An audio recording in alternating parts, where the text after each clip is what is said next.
Can we screen the agenda, or should I do so from my computer, Mr. Cisse? Well, this meeting is scheduled to start at 10:30. It's 10:35. Thank you for all for being here.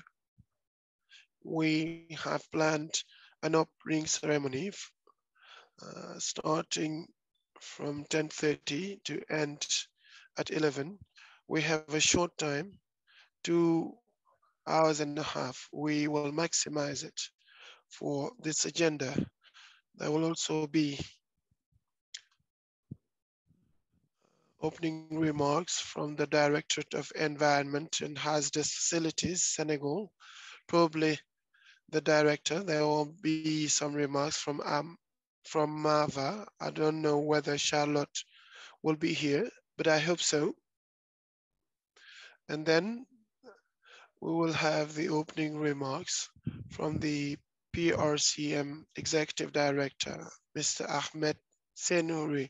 Without further ado, if the Directorate of Environment and Hazardous Facilities here represented, we would like to ask the representative to take us through his or her remarks. Do we have the DAEC, the Directorate of Environment? Directorate of Environment. Good morning. I had some problems unmuting myself. The director is yet to be connected, but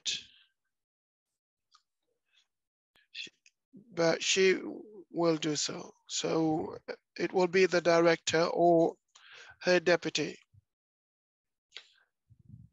Oh, while we are waiting for the director, I think we can give the floor to the MAVA representative and the PRCM Executive Director. And as soon as the Director of DIG is connected, we will give her the floor. MAVA, Salah, or Charlotte, are you there? I don't think Charlotte is around. Is yet to be connected. So can we give the floor around the table for people to introduce themselves pending the arrival of the rest of the group? So we should start from yourself. My name is Ahmed Senouri, Executive Director of PRCM. Anyone else? Next, Amadou Tijan. Good morning. Well, let me speak Portuguese. It's better for me. Yes, just name and my name is Amadou Tijan Sal, journalist for environment. I represent the network of national radios for environment. Can you hear me? Yes, go ahead. Good morning. My name is Ibrahim Ajay. I coordinate the activities in the project to sustainably manage oil and gas business in Senegal. Thank you, George. Good morning. Good morning, everybody. My name is George Sidibe, Senegal, Director of Environment and Hazardous Facilities, and I coordinate this project in Senegal. Thank you. Mr. Abilio. Mr. Abilio. Abilio is not here, it seems. Emily, Mrs. Emily. Good morning. It is my pleasure to be here. Emily Canova, head of project of WACAF, head of WACAF project. Africa 24 TV, Africa 24 TV. Yes, I'm here. Can you introduce yourself? Good morning. My name is San Persavi, representing Africa 24. Mrs. Chloe. Good morning. I'm Chloe Gondo, coordinator of the GWACAF project. Mr. Indalindo. Good morning. Indalindo Santos, project resilience. We have Africa 24. I don't know whether it's the same person. Mr. Manjai.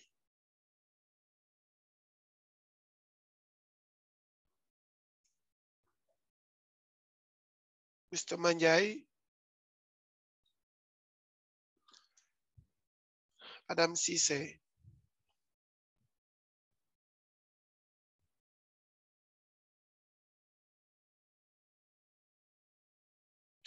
Good morning.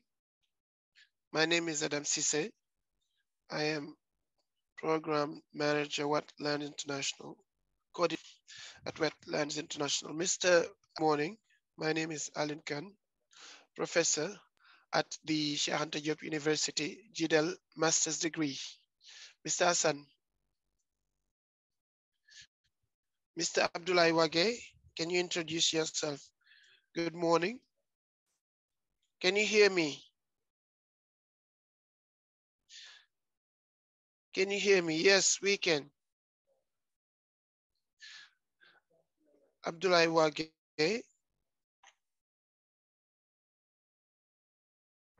Yes, we can hear you, sir.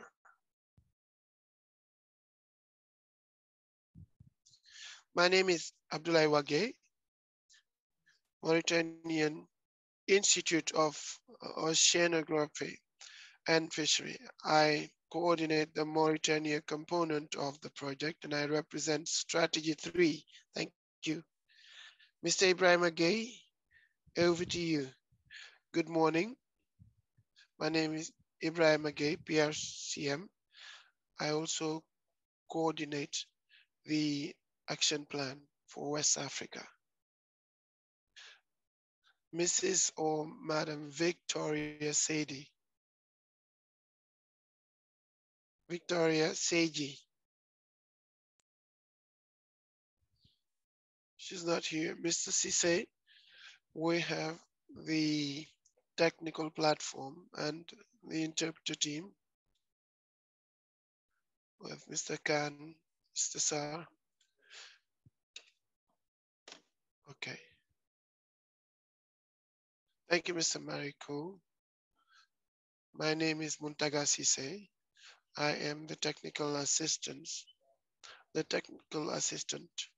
for the good unfolding of the meeting. I just would like to give some technical announcements for those who are unable to choose the right channel. For those who would like to follow in English, you have the interpreter icon, which is located below the Zoom bar. Click on interpreting and choose your language, either Portuguese, French, or English. You also have the chat channel on your right. If you have technical issues or any problems, please feel free to send me a message and I'll be here to assist you. And for the sharing of presentations, I have received them. You can share at your level, which is best. But if you have any difficulty screening your documents, you can ask me. I can do it for you. Thank you. Thank you, Mr. Sise. I have received some mails. Some participants have some problems. We have Cordero from Guinea-Bissau, Mrs. Salah from Mava, who have difficulties connecting through the link. I sent you the mails for you to try and connect those people. Are there any other people who are yet to introduce themselves? Maybe I omitted some people. Yes, go ahead, sir. Good morning, Asandem. My name is Asandem. Good morning. My name is Asandem, journalist at the Agence de Presse Sénégalaise, Vice Chairperson. of the network of journalists for sustainable and responsible fishing in West Africa. Mital Boila also. Is there anyone? Niku, you are yet to introduce yourself. Niku, can you unmute yourself? Yes, Niku? Niku, we can't hear you. There is also Mohammed Mukhtar from Mauritania, the director of the Merchant Navy. Can you introduce yourself, sir? Niku Guy, Sheikh Anta Diop University, Master Jidel Master's degree. Mr. Mukhtar from Mauritania, can you introduce yourself? Okay, so we're going to start the opening ceremony. Mariko, I can see Mariam and Maimuna from, maybe they have problems getting connected or, thank you. We're going to start the opening ceremony pending the connection of Salah from Mava Biotechnicians. Jor, if the director is here, Matt will take us through his remarks. And when officials come also, they will be given the opportunity to address the audience. Thank you. Is the director around? I can see Sheikh Fofana. Yes, they are here. I think they are now connected. Well, I can start to pave the way pending their arrival. Thank you, every participant. Thank you, Mariko, for facilitating this meeting. Thank you, our host, Senegal, for accepting to open this session. And thank you, Mava, for accepting to launch this second phase of the project, which is really a project that comes in due time. As you know, our countries are currently developing oil and gas activities with a very accelerated pace. Therefore, it's time to prepare to manage environmental impacts. We cannot wait until the activities are developed. There would be too late and we will have negative impact. The goal of this project or action plan is to give states and stakeholders appropriate tools to set up a framework to ensure the environmental management of these projects through consultative framework and environmental impact studies that are relevant and that are up to our expectations, as well as the setting up of measures to manage and support the management of these impacts. We know that oil and gas have key economic stakes for our economies because they can give our state financial resources. However, they come with key environmental challenges that may offset these economic gains if not correctly addressed in a precautionary manner. That's why we will need to develop oil and gas activities, but also we need to ensure that we take precautions so that other sectors are not impacted. These sectors of fisheries have to survive and develop alongside oil and gas. Tourism has to continue developing and provide jobs and financial resources to states and communities. Therefore, oil has to be developed in a sustainable manner. That's why MAVA has accepted to join in this action plan as part of this 2018-2022 program. We have already implemented the first phase of this action plan, which have arrived at concrete results, but also consultative frameworks, advocacy, research, M&E, supporting states as they set up regulatory frameworks. The second phase, which is the last of this action plan and which is time bound, it will span 2 years. We have um, gone through 1/4 of this framework, and 18 months remain with this ambitious plan. That's why I urge you to implement the activities under your responsibility in the best possible way and in the most urgent way, because as I said, MAVA has stopped funding and there is no possibility to extend it beyond October 2022. Therefore, as part of this plan, we have been lucky to set up consultative frameworks at national level, and it's already a good thing, with each country being um, assigned with national coordinating bodies, and contracts are signed with these national coordinating bodies, and the funds are available in each country. And we do hope that in a few weeks or months, we will be informed of the results and that the activities are smoothly unfolding. I also would like to add that this action plan is specific in relation to others, in the sense that it includes government actors alongside civil society and private sector actors to the extent possible, as well as parliamentarians and research actors. All these stakeholders are involved in the implementation of this program. And the other specific feature is that this project has been designed in such a way that actions are conducted at national level, which is very important. That's because that's where we will have impact. And this also empowers national stakeholders, with the goal being that beyond this action plan, these stakeholders sustain the consultative framework created as part of the plan, and also continue collaborating amongst themselves and with their self-mobilized financing to sustain the process. We want to set up the foundations, and we hope that these foundations will be sustained.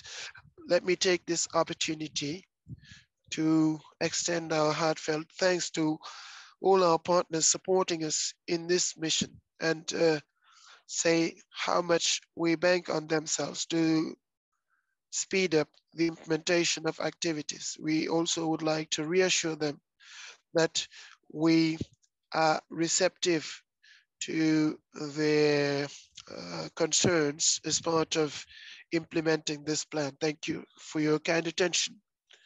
Thank you, Sid Ahmed, for this presentation and these opening remarks. Maybe Salah is connected. She can say a few words on behalf of MAVA, and we will ask the Director of Environment to say a few words.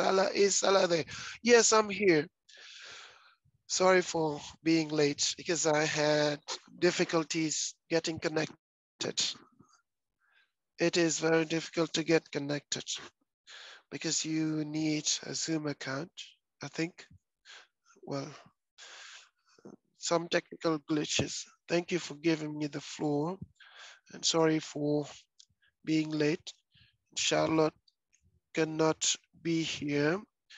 She was scheduled to pronounce these remarks, but she cannot be here.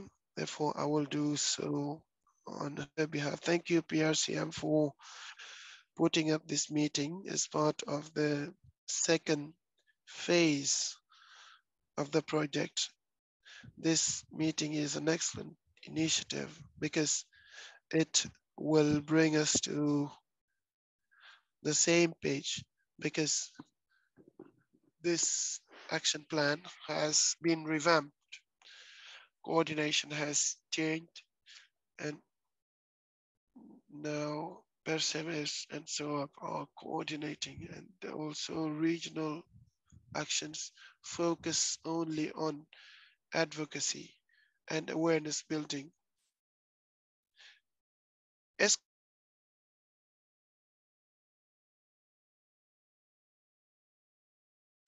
I also would like to underscore that this second phase is also the last one.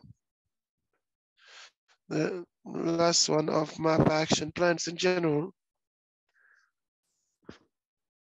with the idea being to focus on the impacts of collaboration of partners, which is very important because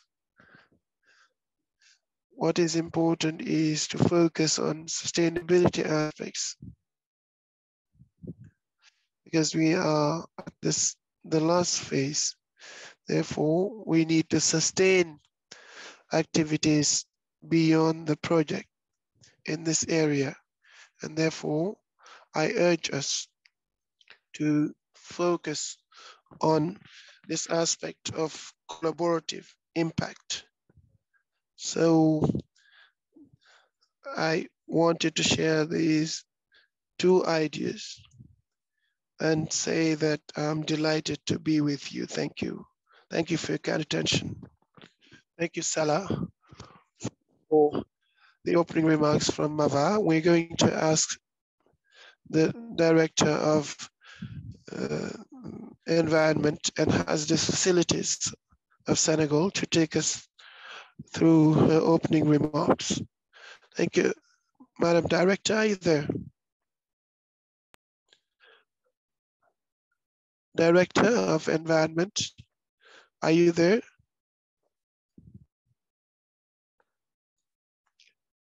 Mr. Director, sorry. Mr. Director, Mr. Drame, are you there?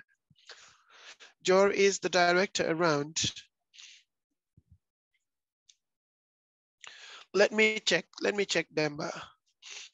It's Mr. Fofana, the Deputy Director.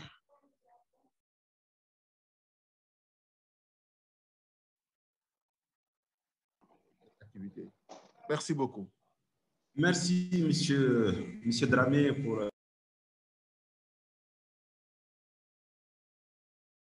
Está muito engajada neste processo.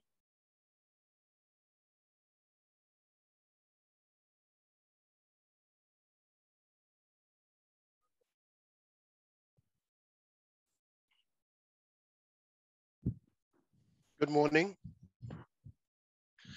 My name is Nicolau Mendes, Executive Director of Ornenia NGO. And I'm part of the Partnership for Oil and Gas. So this institute, general coordination of DRP, we have 4 strategies, and each strategy was coordinated by an organization. Life had strategy 1, strategy 2, PRCM, and the Abidjan Convention took care of strategy 3, and IDRI strategy. For each strategy, there were assigned partners. So each strategy has its indirect partners at country level. So this phase took place in 2018, 2020. In the first phase, we had midterm evaluation of OAPs, and it came out a number of gaps for the implementation of this first phase. So we had constraint related to the formulation, information sharing between the various partners, and weaknesses in the attendance of the conferences, indirect partners that haven't been involved in the strategy, So each partner has its own strategy, but we found that there were some issues as to how to coordinate the activities of the various partners. There is also a problem with data, but unfortunately we didn't have the data for the so we wanted to highlight all aspects that did not work out, and at the end of this exercise there was some orientation that were given, orientation as to strengthen synergies between partners, establishment of a task force, improve engagement of political decision makers, and better engagement of partners in the coordination at the level of OAP, and facilitate the administrative and financial procedures. These were the orientation that were highlighted, and the concept were submitted to MAVA at various levels, especially the allocation committee of MAVA. And this committee focused on the phase 2 concept and came up with a number of decisions. So MAVA requested that we focus in the implementation of achievable actions, but MAVA also requested that we have one project integrating the priorities. So MAVA requested that we merge all these projects, insisting on country priorities. And MAVA also identified PRCM in order for it to ensure the coordination of the action plan. So this is introducing a major change. So we moved from a first phase where we had a lot of organization, where each partner focused on a strategy with only one project, animated by PRCM, and whose strength was at country level. So PRCM is ensuring coordination and animation work. So it's the country that are to implement those projects. So the money we receiving are given to countries for them to implement the activities. We are just ensuring the coordination and the animation, make sure everything is going smoothly. But when it comes to coordination, they are really playing a key role. I would like to share a number of information on this first phase, which was supposed to last 25 months. It was expected to start October the 1st, but here, in practice, the contract were signed a bit late, given the issues that we have, but right now all countries have their contracts.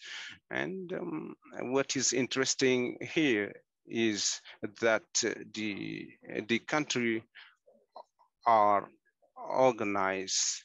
In each country, we have a leader And we have an institution which is responsible for coordination for Guinea-Bissau, it's IDA, which is taking care of coordination. There are state and civil society partners. In Senegal, it's DEC, which is responsible for coordination. In Mauritania, it's IMRO, which is ensuring the coordination. So the overall budget of the project is 1,900,000 euros. So, and the requested amount was 1,300,000 euros. So the difference is expected to be received from the partners. But we mostly actually rely on partners to fill that gap. So in the phase 2, we have 5 strategies. So we have a new strategy which was created, which is about strengthening partnership, which is managed by PRCM. And these are rather cross-cutting actions that we conduct along with the countries, because there are aspects that are taken care of by PRCM, but there are also other actions that are taken care of by countries. In each country, we have a coordinator, and that coordinator is playing that coordinating role. Then we have strategy 2, 3, 4, and 5. On each strategy, you will see that there are partners. In the second strategy, the third strategy is on the improvement of knowledge, which is dedicated to the civil society mostly, and partners like Green Senegal, biodiversities, GDEL, Master, and Master Gael are key partners for this strategy. And each entity or each stakeholder, each partner is conducting its activities. They have their own budget and are implementing their activities. Strategy 3 is on research, and it involves growth, IMBO SL, IMPROP, and SIPA. So as for strategy 4, it involves partners such as DMM, the Directorate of Environment of Guinea-Bissau, IBAP, and GIWACAF.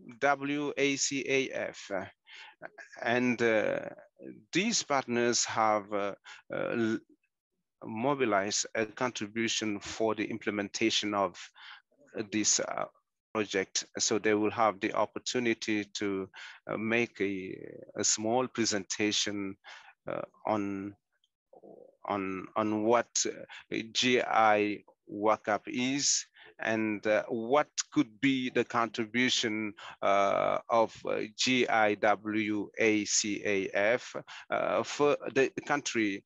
As for strategy 5 partners, we have MEDD, DEEC, and others. So I think this is the last slide. So it's on monitoring and rapportage. So in practical terms, I think it remains only 17 months, and with MAVA, we have set a strategy for the reportage. For instance, on April the 3rd, we should submit the interim financial report. At the end of March, beginning of April, we are expecting to receive the first financial report from our financial partners.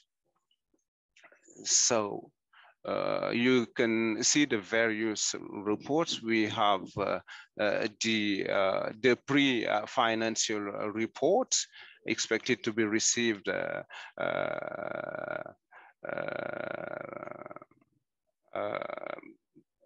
in April 30th. And for the final reports, we expect to receive them and, you know, merge them and submit them to the MAVA. So the technical and financial report are expected to be received on December 31st. But in your contract, generally it is, the deadline is October, from 1st to October 30th. So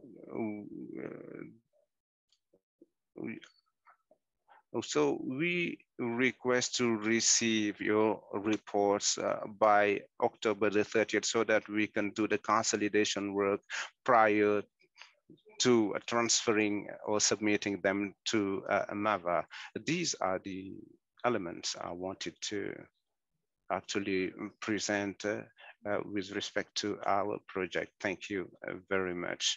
We may open discussions if you need some clarification elements. So I think the discussion is open. Salah is here. She has a good command of this project because she's been involved since the first phase of the project. So she can support providing some clarifications. Thank you so much, Salah. If you have any contribution, they are welcome. Thank you. Thank you. Mariko, do you have any question? I think you said it all. So I may just add. Can you hear me? I am here. Good morning, Salah. Can you hear me? Good morning, Salah. Is it okay? I was saying that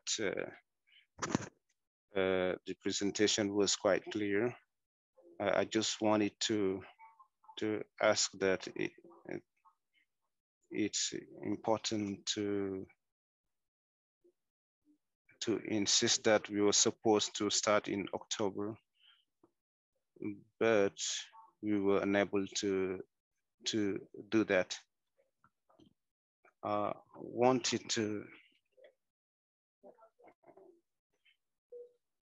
So you are a bit far from, we find it difficult to hear you. Salah, please, can you adjust your microphone? Can you hear me? Can you hear me? Yeah, it's better. It's better now. Yes, it's. So I was saying that about the assessment of a project implementation, we have conducted 2 meetings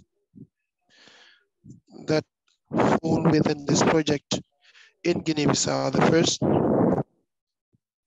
was aimed at working on the gas and oil project and working with partners to present the program for the next meeting.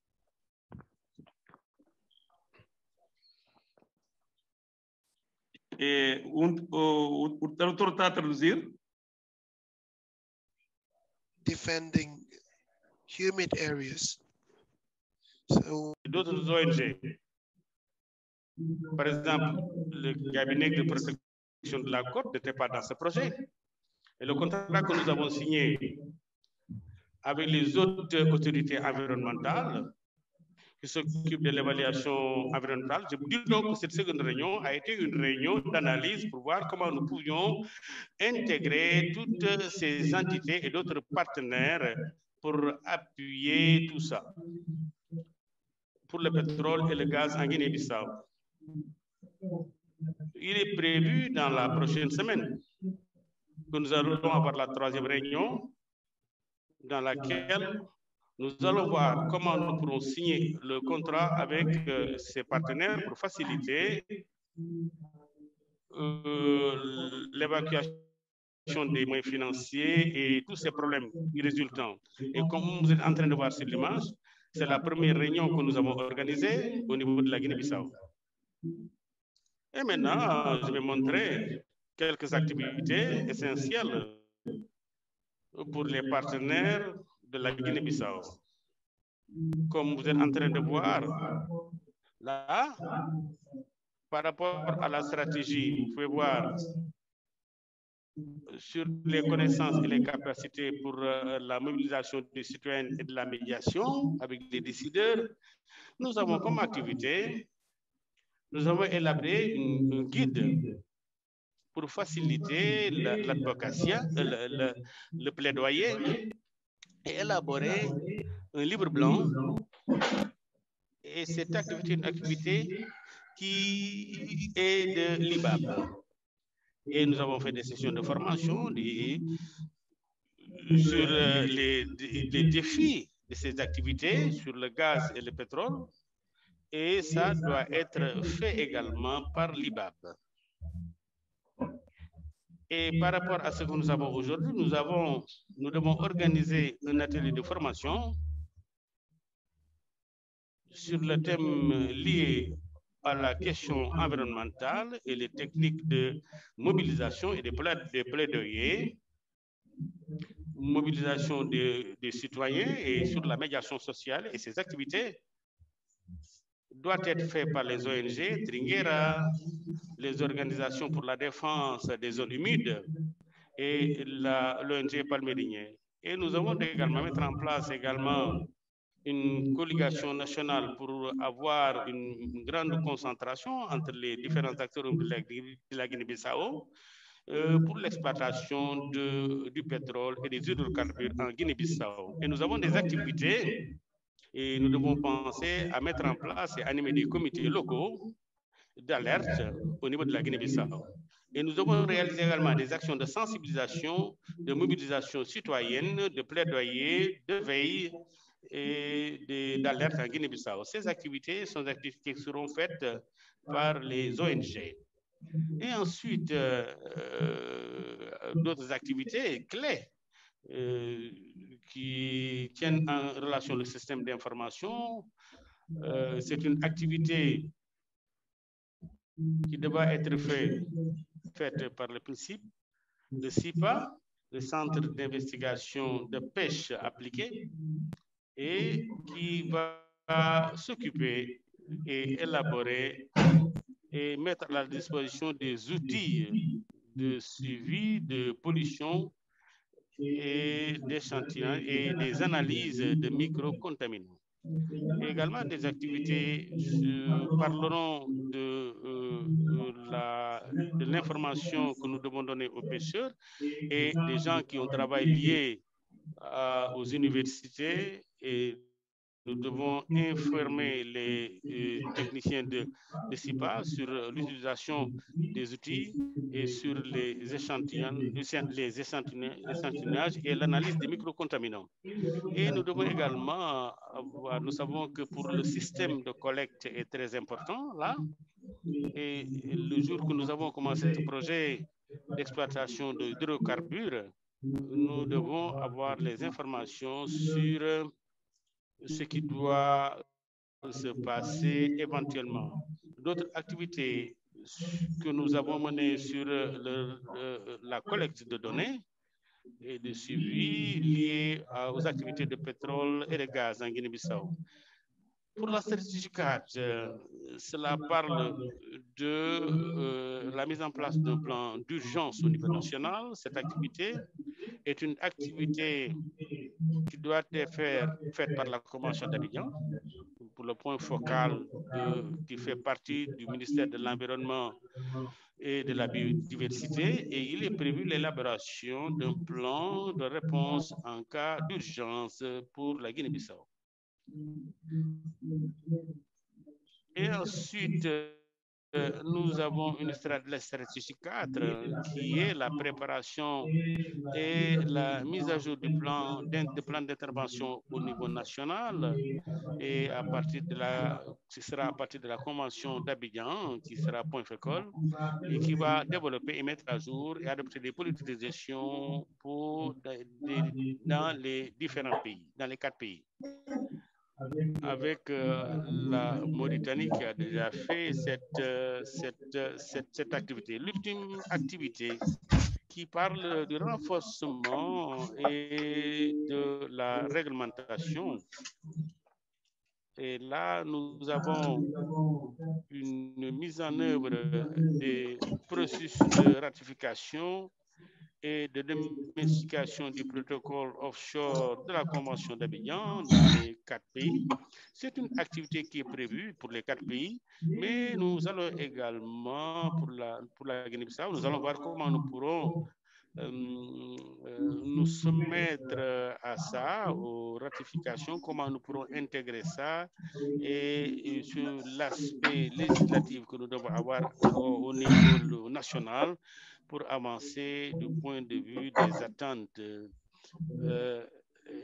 Pour le dernier diapo qui parle de la coordination des partenaires, nous pensons que la coordination des partenaires n'est pas facile.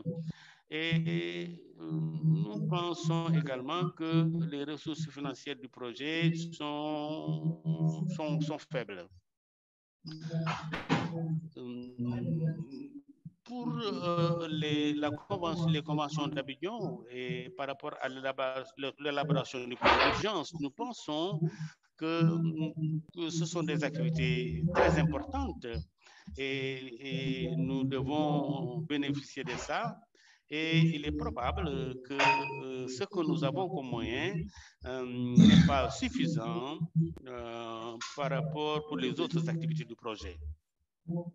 Le dernier projet parle des perspectives. Nous pensons que pour les perspectives, c'est bien de signer le protocole et le contrat avec les partenaires. Nous allons signer ça dès que possible. Et après, en termes de perspectives, nous allons également voir pour débloquer des fonds pour qu'il y ait une facilitation au niveau de la mise en œuvre de ces activités.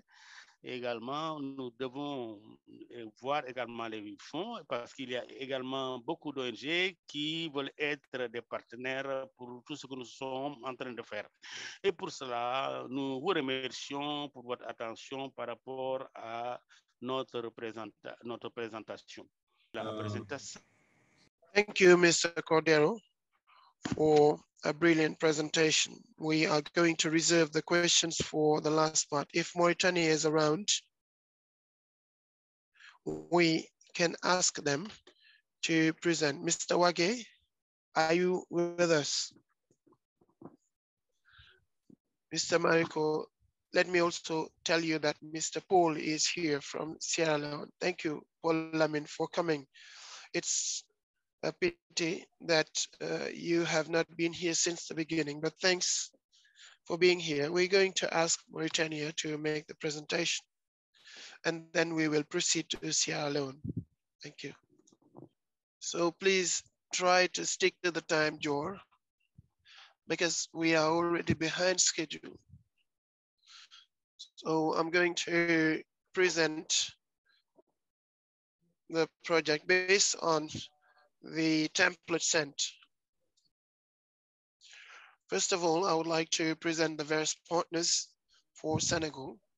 We have the NGO Green Senegal, which is in charge of implementing strategy 2. Partly, we have the GDL master's degree at University Cheikh Anta Diop. The master's degree GDL, which is also implementing part of strategy 2. We also have the Dakar Charay Ocean Research Center, CROT, which is in charge of implementing strategy 3, the High Authority for Coordinating Maritime Security, Safety, and Marine Environment Protection HASMAR is implementing strategy 4, and the Directorate of Environment, which in addition to coordination is implementing strategy 5. Now we have the table of country activities with strategy 2 implemented by Green Senegal.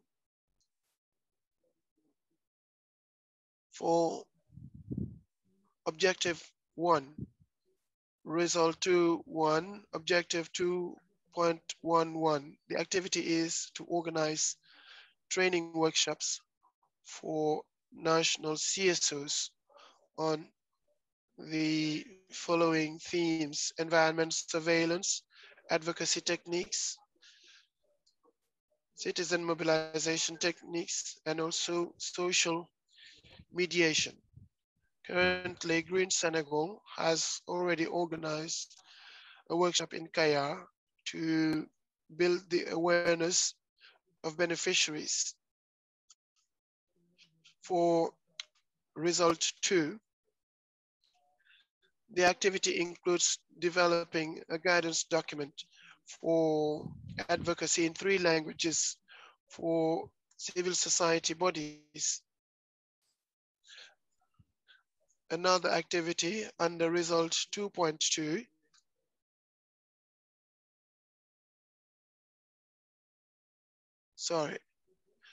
for result 2.2, it's about developing and disseminating a white book on insufficiencies of national institutions and recommendations to be implemented. Result 2.3, the activity includes setting up and facilitating surveillance and alert local committees. The activity is to conduct citizen mobilization and awareness, as well as advocacies, surveillance and alert activities. This also falls within green. Under the GDL master's degree, under strategy 2, there is an activity to support the organization of master's degree teachings, mobilizing teachers and coordinating master's degrees. Another activity is to support the supervision of research and allocation of video conference equipment. Currently, the activities are yet to start, but we have the technical guidance note for the workshop to develop the specialized modules which are available. The activity is scheduled between April and May. The GDL master's degree is preparing such activity. Another activity includes under objective 2.23, strategy 2, we have an activity. Sorry, give me a minute, please. We have a minute. We have an activity to support the institutionalization of oil and gas training as part of the GDL master's degree. For objective 2.2.4, the activity includes organizing training sessions on the stakes of oil and gas activities, as well as environmental risks. Another activity consists in organizing training workshops on the issues of oil and gas business, as well as the related environmental problems. And another activity with the Ocean Research Center under objective 3.11, under result 3.1, we have an activity to develop and avail tools to monitor pollution, and as well as the sampling and analysis of microcontaminants. Another activity is about training researchers and technicians on how to use tools to manage pollution sampling and analysis of micropollutants. Under result 3.2, we have an activity to strengthen a protocol to monitor pollutions. Activity 3.2.1.2 consists in implementing a system to collect data and monitor pollutions in relation to oil and gas business. In result 3.3, the activity is to set up a surveillance and alert system on environment, especially on the spill of hydrocarbons, as well as the monitoring of species that are impacted by oil and gas. And another activity is to disseminate scientific results on offshore activities. And regarding that strategy 3, there again, we are yet to start the activities, but the terms of reference for the mission of potential sites, the mission of recognizing potential site has been developed. Therefore, this activity is being prepared. Now, with regard to strategy 4, which is implemented by ASMAR, we have to update emergency plans as well as its implementation instruments, and also plans for national exercises or interventions where there is an oil spill, oil or gas spill. We also have to develop policies as well as rules to manage dispersants. And ASMAR also started auditing its Pulmar plan, and there were some recommendations out of that audit mission. The audit mission requested the development of the pool tear plan. Currently, ASMAR has already developed it, but we have to validate this pool tear plan, which will be connected to the Pulmar plan. Therefore, we are preparing the workshop to validate that pool tear plan. That was the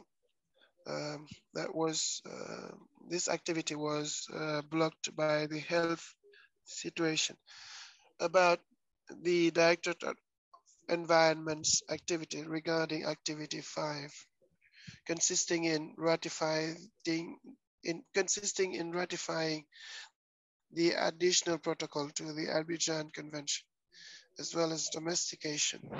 We are currently discussing with the WACA project, which had commissioned a study into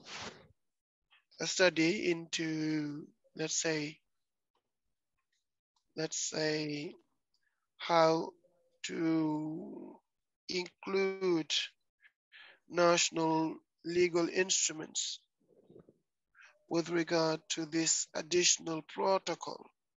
Therefore, currently we are awaiting the outcomes of such study, which is at an advanced state in order to start this activity regarding ratifying the Abidjan. So for coordination issues, DEC was unanimously designated by the national partners, and following a consultation meeting, we held 3 consultation meetings between the various partners to come to the designation of DEC as a lead institution for the implementation of this action plan. So DEC had committed to designate a coordinator. It's myself who was designated to coordinate this project, and there is a small team supporting me in my coordination work for this action plan. So DEEC also established a dedicated account in order to ensure the easy release of funding in order to avoid delays for the disbursement of activities for the implementation of partner activities. We have also signed contract with partners wait a little bit late with some delay following the PRCM contract. So this is done already. We have signed with a PRCM, and the first disbursement have been provided, and there is one entity which haven't received its funding. It's a problem related with the banks. It's the crowd which hasn't received its funding yet, and we are regularly in a consultation with DEC and the other partners in order to see how we can move the work forward and try and identify consensus approaches that are going to help us implementing this project. We have also tried to ensure the monitoring and reportage. Regarding reportage, we are building on the PRCM contract to identify the various items in the contract with partners. So we have postponed it for 15 days, the date of submission of the report. But we are trying to move ahead. Thank you so much, John, for this presentation. There are going to be some questions at the end, but we are going to ask Paul Lamine if he is there. Paul Lamine, can you? So Abdullah will give you the floor later, but I would like to ask Paul Lamine of Sierra Leone to introduce himself first and make his presentation. All right. Paul Lamine. Good morning. Can you hear me? Bonjour. Est-ce que vous me recevez? Oui. Yes, we can hear you. All right. Let me just turn on my You're camera. Not here in the beginning. If you can summarize your presentation, it will be good because we are lagging behind we are behind schedule. Paul Lamine, over to you. No problem. The project funded by MAVA Foundation and coordinated by PRCM. So let me introduce the project implementing partners in Sierra Leone. We have the Environment Protection Agency, which is the lead institution for this project in Sierra Leone. And we have the Sierra Leone Maritime Administration. They are also a state institutions that regulates shipping activities. And they also implement IOM conventions, International Maritime, IMO, International Maritime Organization conventions.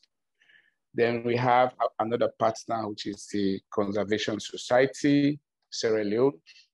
And so they are also involved in conservation activities and as a civil society organization.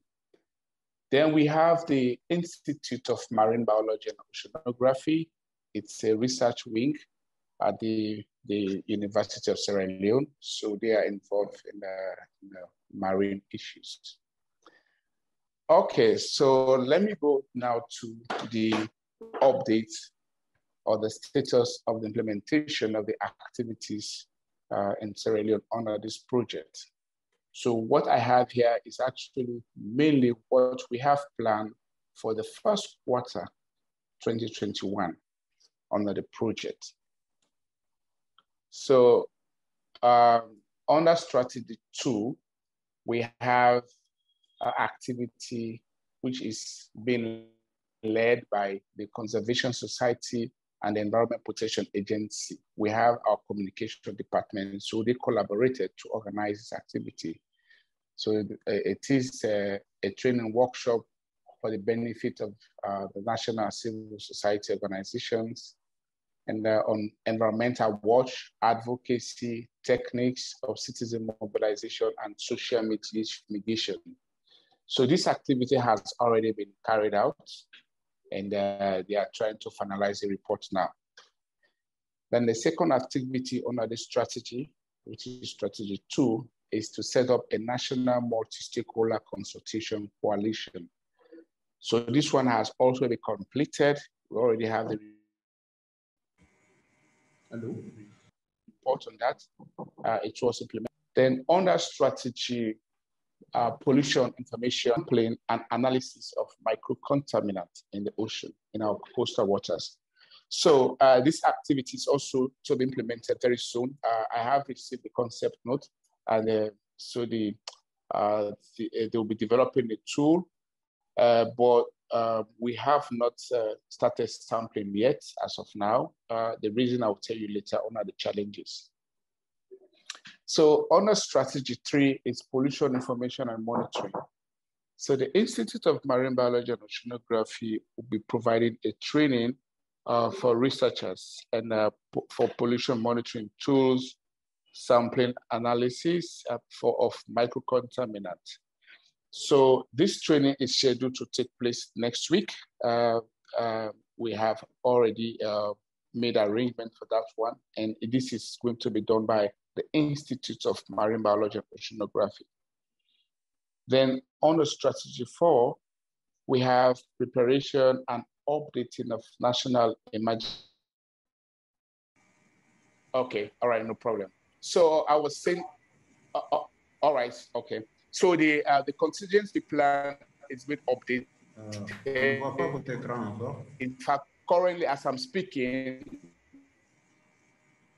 yes, okay. They have a national consultative workshop currently as I'm speaking. Yes, under strategy 5, we have strengthened and enforcement of regulations. So this one is to be led by the Environment Protection Agency. So what we are doing is we have already ratified the oil and gas protocol under the Abidjan Convention. So what we are doing now is to integrate that provisions of the oil and gas protocol into the regulations. Si vous avez la diapo, faites avec la diapo, au moins en attendant. Regulations we started here. And so we had a consultative meeting last February. And so we have some inputs that we have to make into the regulations. So là, de Mauritanie, la dernière présentation pays, on est déjà limite avec le temps. Abdoulaye Wagé. Alors, d'accord. Donc, je fais la présentation pour la Mauritanie. This is the Mauritania presentation, and I have shared my screen. Can you see it? So for Mauritania, for the project partners, we have 4 partners. The first one is biodiversity strategy 2, improvement of knowledge and capacities for citizen mobilization. We have also IMROP, which is responsible for strategy number 3. And IMROP is also a coordinator of the Mauritania component of the project. The 4th strategy in Mauritania is taken care of by the Directorate of Marine Marchande, which is there. And we have the Abidjan Convention, which is under the Ministry of Environment and Sustainable Development, which is responsible for strategy number 5 regarding activities. As you can see, strategy 2 has 3 activities, 5 activities for 3 expected results. The main one is to organize a workshop for the CSOs, development of a guide for advocacy for civil society stakeholders, animation of the local watch and warning committees, sensitization and mobilization for advocacy. So strategy number 3, we have as the first expected result, the training of researchers, implementation of a data collection system and pollution monitoring, establishment of a watch and environmental alert system, and the compilation of reports for strategy number 4, which is taken care of by the Directorate of Marine Marchande. We have, you can no longer hear the present. We no longer can hear the speaker. Well, it's really updating the intervention plan in case of emergency, establishment of national intervention exercise in case of pollution. So I am on strategy 4 for the presentation of activities. I was saying there are 3 activities and 1 expected result. So the 3 activities are the updating of the intervention plan in case of emergency, establishment of national exercise in case of pollution. So, and we have also the, under strategy 5, we have the implementation of ratification processes. So IMROP has signed a contract with PRCM as it is the case in many countries.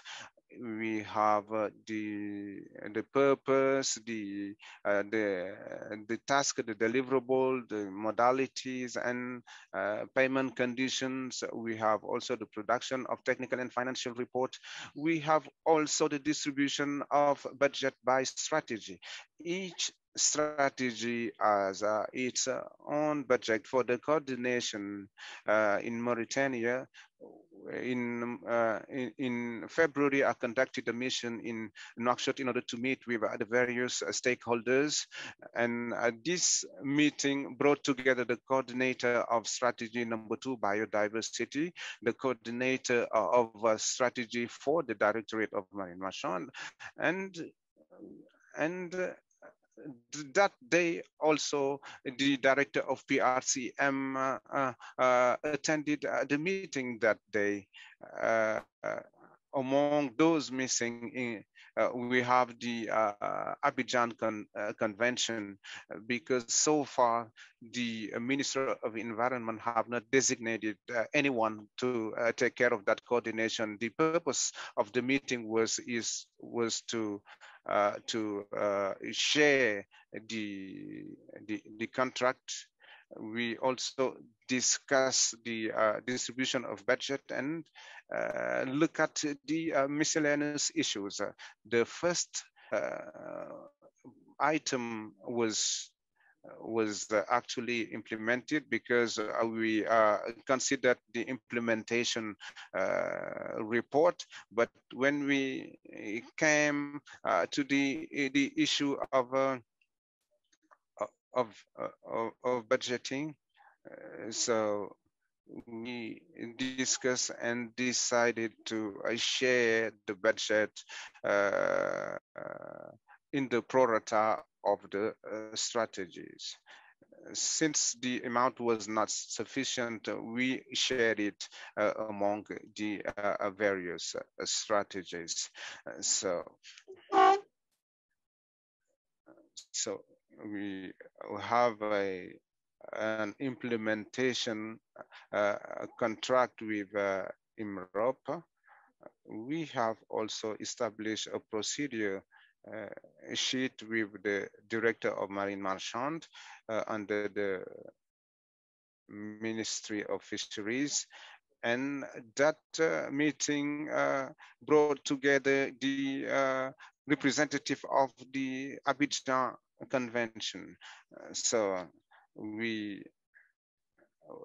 had an account regarding the funding, the transfer of funding from IMROP and the various institutions was done based on a demand to IMROP, and then IMROP, once the request is made, IMROP is entitled to transfer the funding. So we have worked with strategy number 2, which has submitted a project, and they have received 30% of the amount. For we had a contract with the Directorate of Marine Marchand, but we didn't have any feedback from them. So with the Abidjan Convention, we are still waiting from the Ministry of Environment and Sustainable Development to designate a coordinator in order to start the activities with that institution. So this is where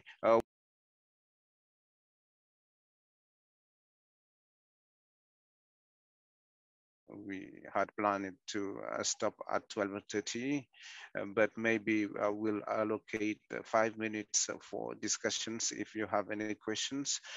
Anyway, at from 1:10 and 1:30, we will open the floor for those who didn't take the floor to take it as part of the general discussions. So if you have any questions, Wage, you can stop the screenshot. So does anyone have a question? So do you have any contribution to make? So I saw no hand raised, so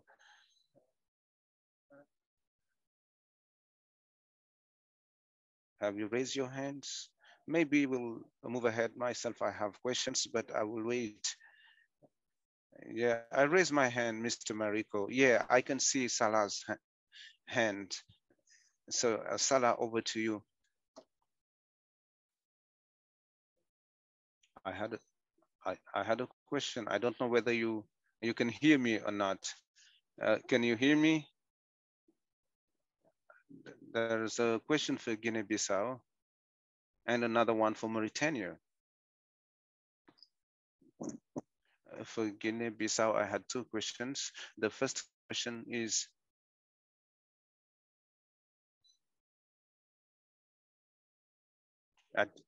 I didn't understand.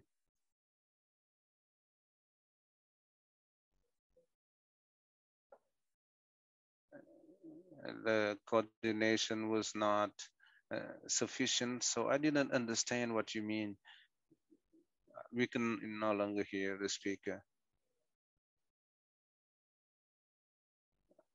I saw also that at strategy number 2, which is on civil society engagement, there are certain activities that are going to be implemented by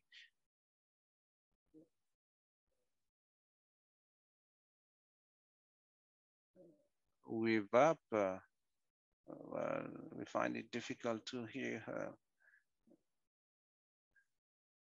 So we didn't hear for Mauritania. I don't know whether I should ask a question for Mauritania or not. Yes, of course, you can go ahead. For Mauritania, it was on the contract, because I don't understand when Mr. Wage, you said you have signed with Marine Marchand or not yet. I don't understand quite well what you said. During our meeting in Nouakchott, we requested an establishment of a contract between WinDrop and all partners. It is done with biodiversity, but we still expecting the we are having echoes.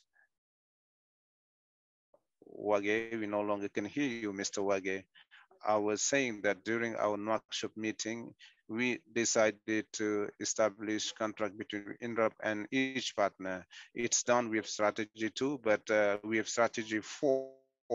We have sent the contract to be signed and returned, but so far we received no feedback from Marine Marchand. We are waiting for them to send it back. And once it is signed, we can start our activities. With the Abidjan Convention, we don't have a coordinator designated by the ministry in charge. So we're waiting for the ministry to appoint someone to coordinate it before we start our activities.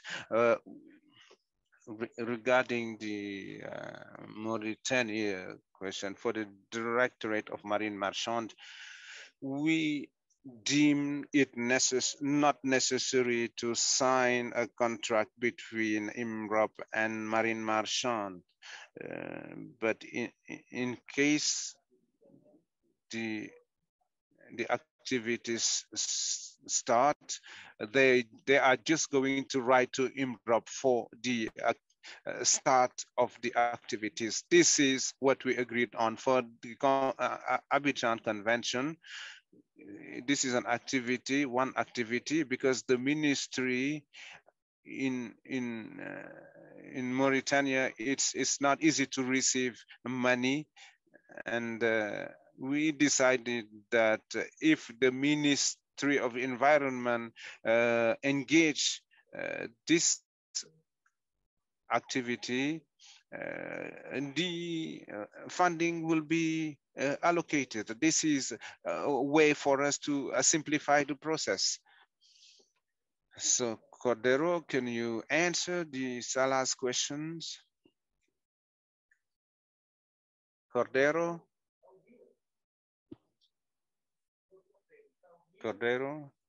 your microphone is mute.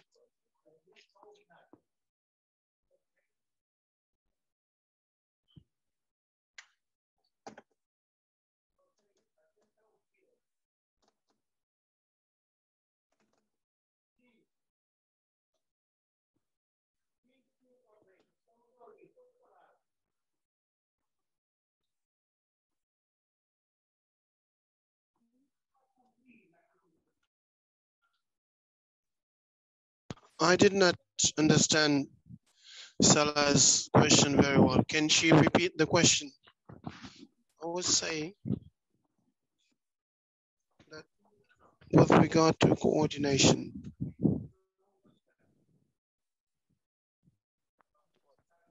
let me.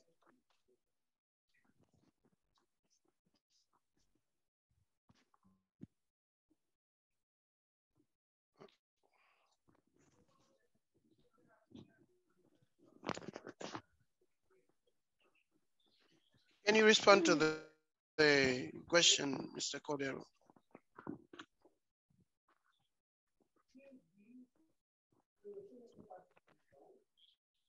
J'ai expliqué clairement que la convention que nous avons avec PRCM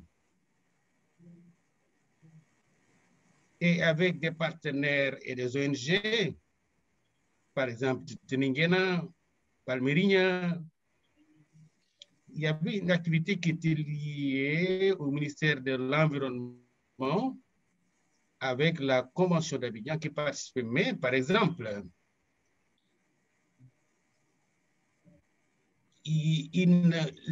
d'autres organisations n'ont participé. Comment ces ONG doivent être impliquées dans le projet? Nous avons pensé que le mieux, c'était de les intégrer comme des partenaires.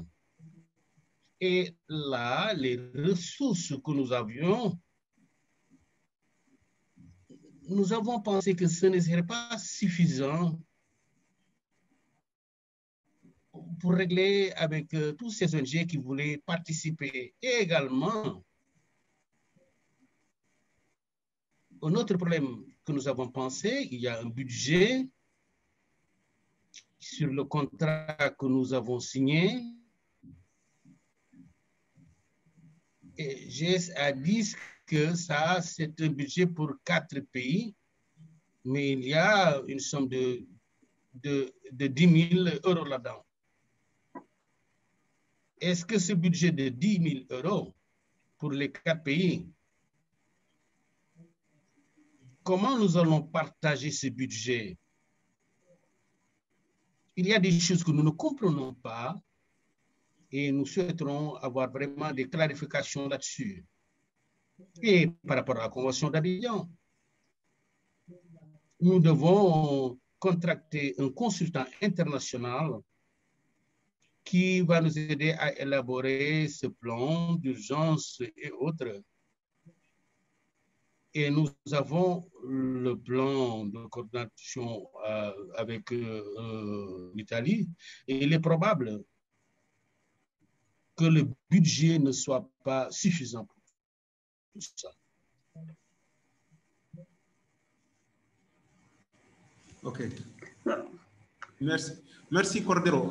Juste rebondir un peu sur ce que vous avez dit parce que nous avons pris 10 minutes de retard sur le programme. En fait, les contrats que nous avons signés avec les pays, ce sont dans ces contrats les montants qui ont été convenus avec la MAVA. Donc, cette phase, contrairement à la précédente, qui avait beaucoup de ressources, cette phase a beaucoup moins de ressources.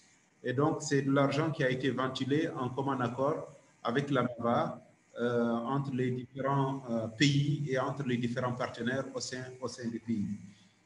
Je peux comprendre que les ressources ne soient pas suffisantes pour certaines activités, mais à mon avis, oui, on peut chercher aussi à trouver d'autres financements parallèles, je veux dire au niveau des pays. Oui, ça peut aider dans la mise en œuvre. Et pour ce plan dont vous parlez, je pense que le JUACAF est là. Peut-être que tout à l'heure, il y aura des opportunités, en tout cas, de faire des réunions en bilatéral. Je veux dire, après cette réunion de lancement, entre le JUACAF et les pays sur ces questions de plan d'urgence, etc. Ouais. Ceci dit, je vois qu'il y a... je pense que c'est une question importante, en fait, à clarifier, parce que je pense qu'il y a un souci d'information. J'ai l'impression qu'on n'est pas tous au même niveau d'information. We're not on the same page.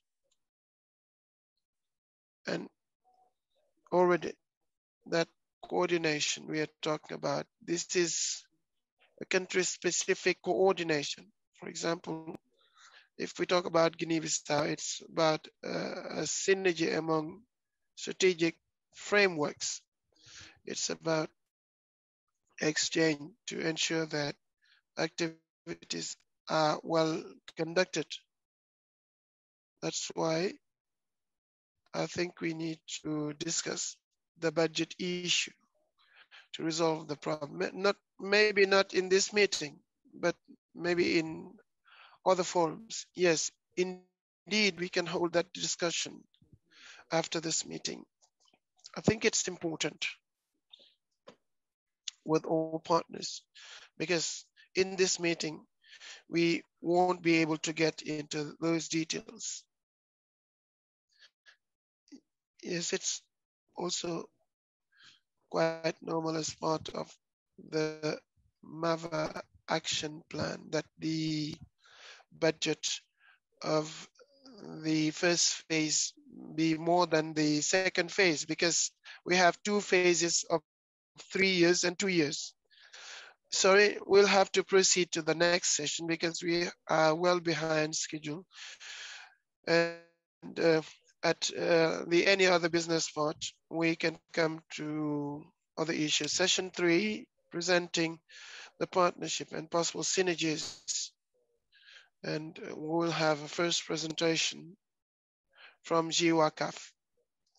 Mrs. Emily is here. Good morning. Can you hear me? Thank you. Welcome, Emily. We are a bit behind schedule. Therefore, we are going to try and catch up. No problem. Can you all see my screen? Yes.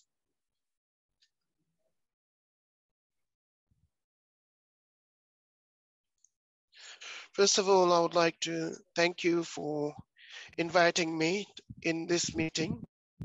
My name is Emily Canova, the head of project of GWACAF.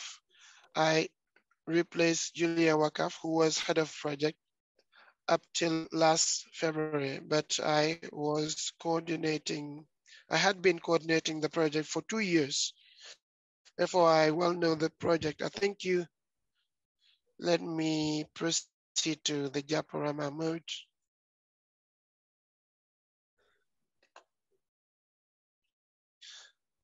For those who don't know GWACAF, it is the acronym for a project called a Global Initiative for West Central and Southern Africa. It is cooperation between the International Maritime Organization based in London and IPICA, which is the Association for Oil and Gas Producers. I think there are some echoes. Yes. You can proceed.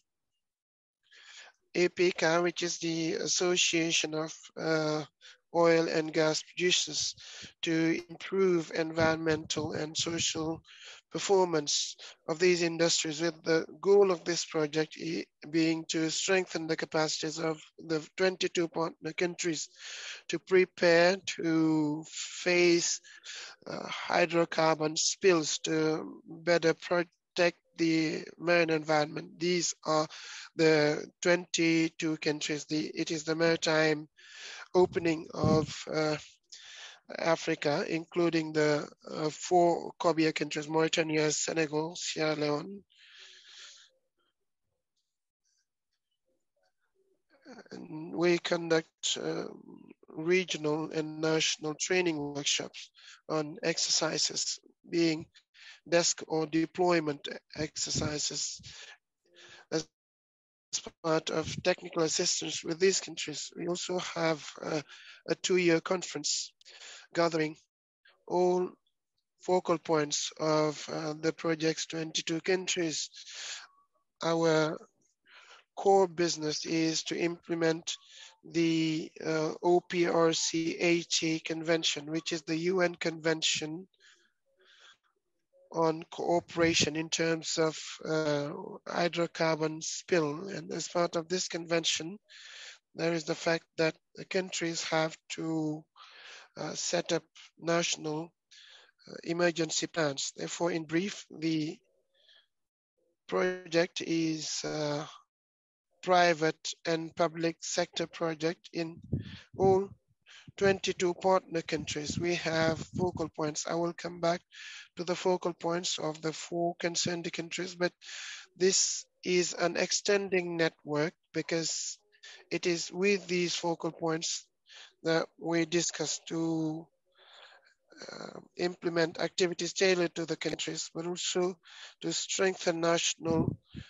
systems for preparation and intervention in cases of spills as I said, we conduct workshops and exercises because, as I said, we are a network of technical partners implementing these workshops and supporting countries with whom we work, with the goal being to promote improved communication between government and the private sector, which is important where we have oil and gas industries, in order to implement common activities for preparation, for preparedness to oil spills.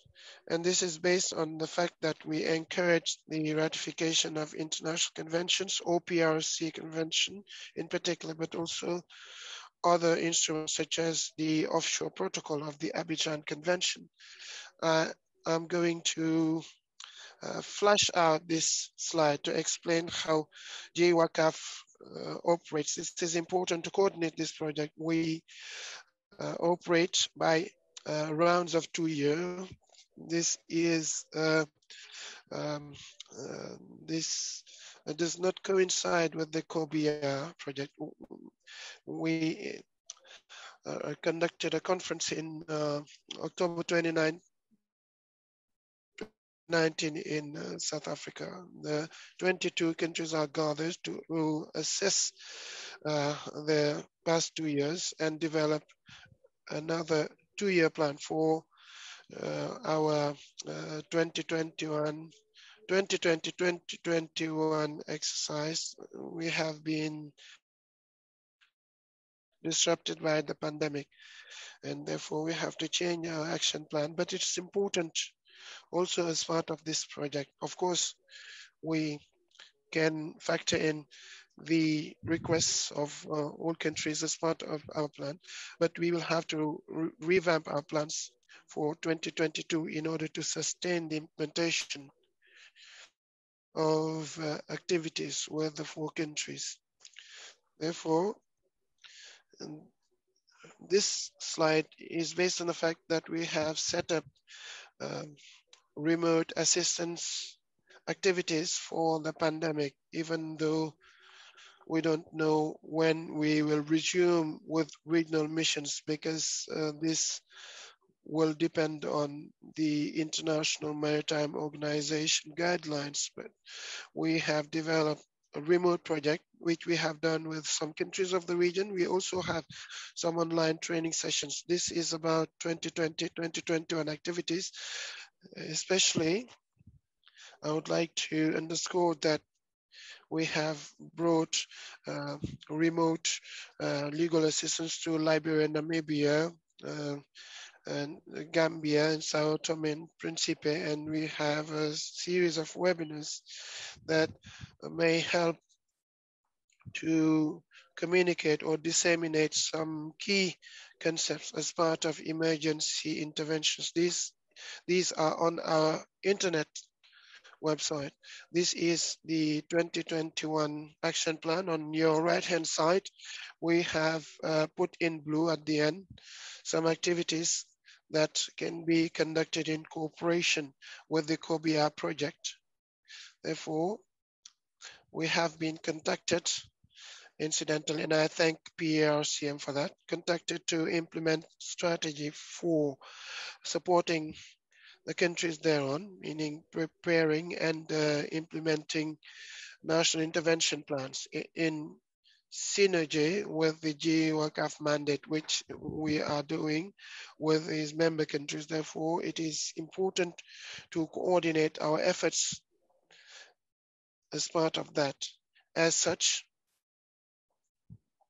it is important to gather all national stakeholders involved in the programming of the National Emergency Intervention Plan. In the previous presentations, I have realized that most of the time we have the same focal points. ASMAR for Senegal, on the Directorate of Merchant Navy for Mauritania, and the Maritime Administration of Sierra Leone, and finally for Guinea-Bissau, EBAC. which is very good. It means that we will be able to conduct common activities, but it's also important to gather all activities around the process, gather all stakeholders around the project. So this is an idea about how we supported the 4 countries, and therefore all the reports of these activities are online on our internet site, and this is a good foundation to build on the existing. And the 4 countries attended the 2019 regional conference. In Guinea-Bissau, there was a workshop in 2018 to start developing a national emergency response plan, which remains a priority based on the presentation made. The priority being to continue developing that plan. And therefore, we can see how we can support Guinea-Bissau thereon. In Mauritania, there is a national workshop and a desk exercise to test out the plan. But I understand that it has to be updated, and there are some exercises to be conducted to test it out. And also we have the issue about dispersants that can be mainstreamed. With Senegal, we are linking up with ASMAR to review the Palmar Chair draft plan, which we have supported for review, and therefore we are awaiting the validation workshop to which we have to participate and which has been postponed due to the health crisis. And finally, in Sierra Leone, last time we conducted an exercise was in 2016. And if my understanding is right, and I would like to ask the question, if my understanding is right, the international emergency response plan is the national emergency response plan is being reviewed. If we can assist in that, please do not hesitate. We can support the countries with some activities or on-site training sessions for implementation. We are at your disposal for bilateral meetings with each country because national situations are different. That's at least what transpired from the 4 presentations. Es competencia micro.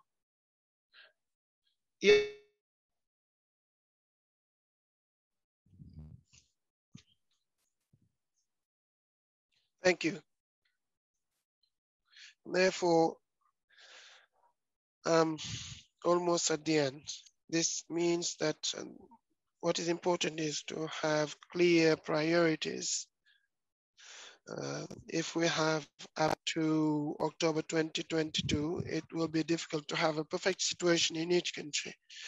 But we need to coordinate together to collect the country's priorities. We have a wealth of information on our website that can be updated, based on which we can develop a work plan, probably remote sessions or coordination meetings, pending our return to the regions for on-site workshops with the stakeholders. So if you want to know more about this, you can connect to our website. I thank you for your kind attention. Thank you, Emily, for a brilliant presentation. Certainly, there will be opportunities past this meeting to have bilateral meetings with the countries in order to support the countries based on priorities. Right, exactly. Now, I would like to ask Jacques Abbé from the Abidjan Convention, if he's around. Jacques, are you with us? Jacques Abbé from the Abidjan Convention, are you with us? Is Jacques Abbé around? Jacques Abbé is not responding.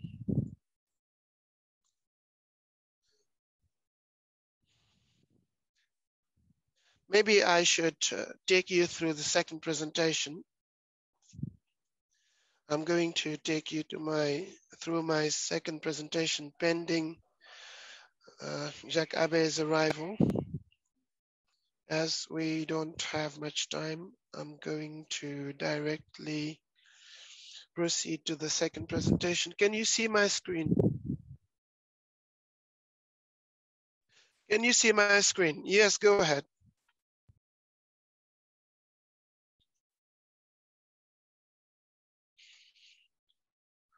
This second presentation focuses on partnership aspects, as well as synergies, steering committees, etc. For the operation of the partnership. First, I said in my previous presentation that the first phase of this project has shown a number of gaps regarding partnership and coordination issues. In addition to the need to gather everybody around the post-MAVA phase to sustain the activity beyond 2022. And this requires building a new strategy in partnership, a partnership that can help us resolve the issues identified in the previous phase, but also build the current phase and lay the foundations for the post-2022 period. So this strategy is the one being managed by PRCM, and which is structured around 3 outcomes. First, on the governance and coordination mechanism, consisting in conducting steering, facilitation activities to be conducted by PRCM, but also meetings that country leaders, meaning national coordinating bodies, will have to conduct, because the meetings you will conduct at national level among the various parties will also feed into this partnership, but also the various tools to be developed in country in order to strengthen that nexus and improve the sharing among the various partners. Outcome 2 refers to financing, because as you know, beyond 22, MAVA will no longer be there. Hence the need to build 2022 from now.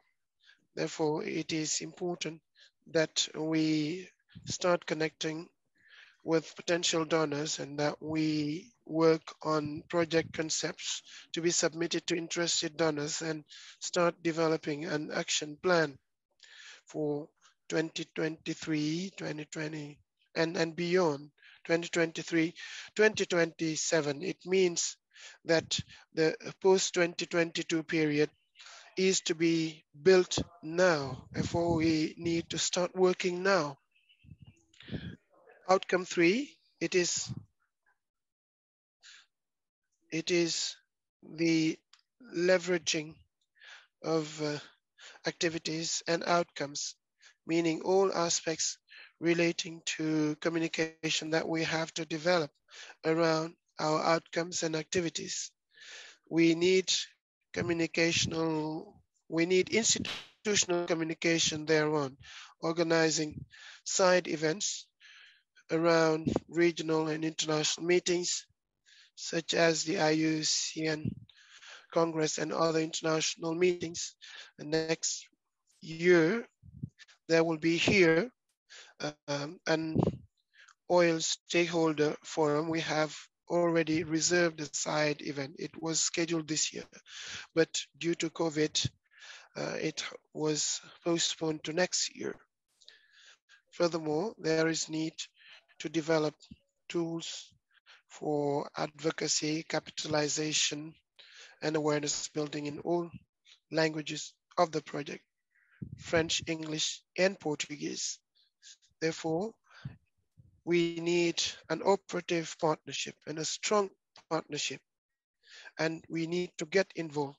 Hence the need to hold these regular consultative meetings, both at national and sub-regional levels, be it in presence or virtual.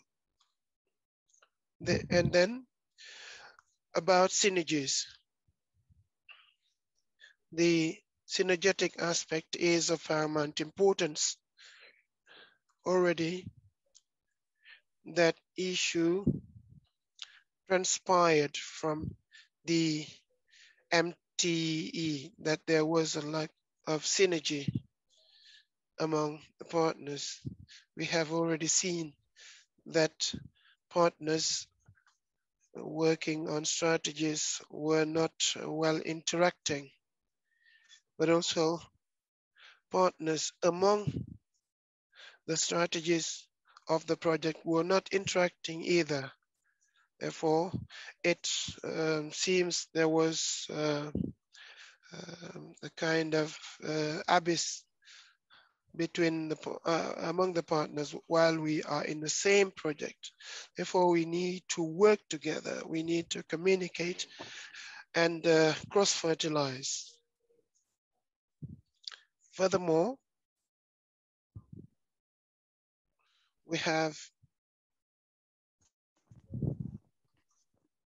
to ensure synergies, other synergies. Just an example for partnerships, for example, we thought that it's true that the partnership is being managed by PRCM for the strategy, but we need to work with country leads, such as coordinating institutions, and the latter hold regular meetings with national partners. And we have to conduct regular meetings, either in presence or virtually, with these partners in order to share and see how we can strengthen the partnership. And then we have the needs for synergy among OAPs.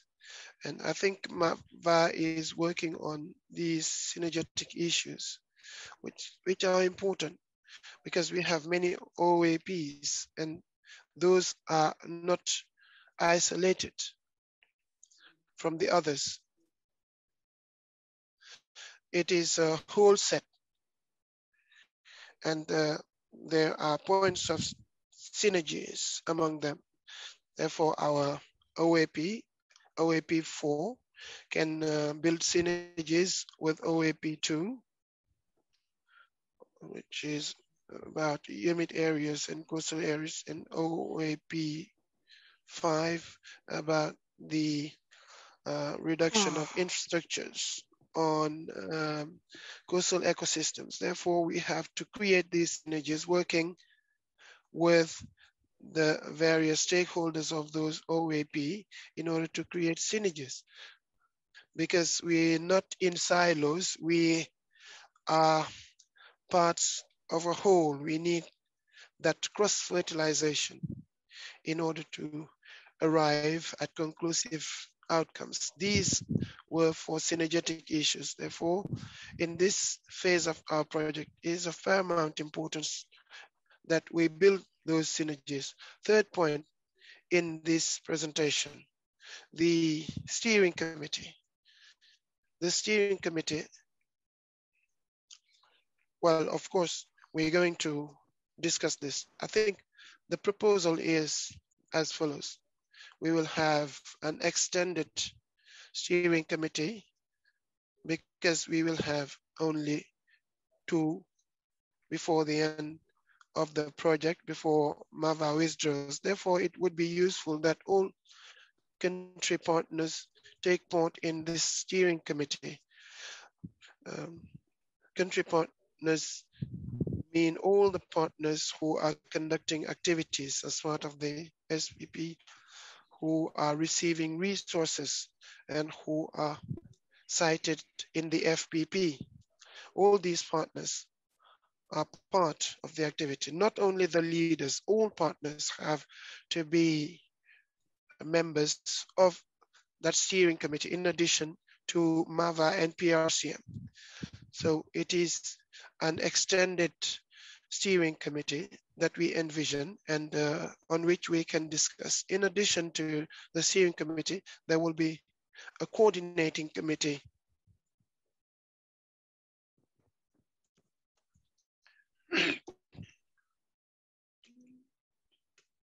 Okay. Which will be composed of PRCM, which will be responsible for coordination and animation, but also a team at the country level. So this committee should meet on a regular basis in order to discuss, because at country level, country committees are meeting, we are receiving information on the guide, and sometimes the coordination meeting can be used in order to get information with respect to the implementation. So the virtual meetings can also be monthly meetings every 2 months, knowing at that time is very short and that we need to move ahead very quickly implementing this project. The steering committees are held on an annual basis, where we need to bring the coordination committees much closer, and this is what I wanted to present to you. It was a short presentation, but you have everything you need in this presentation. I don't know whether Jacques Abbé is available. Jacques Abbé, are you available? Jacques Abbé is not here.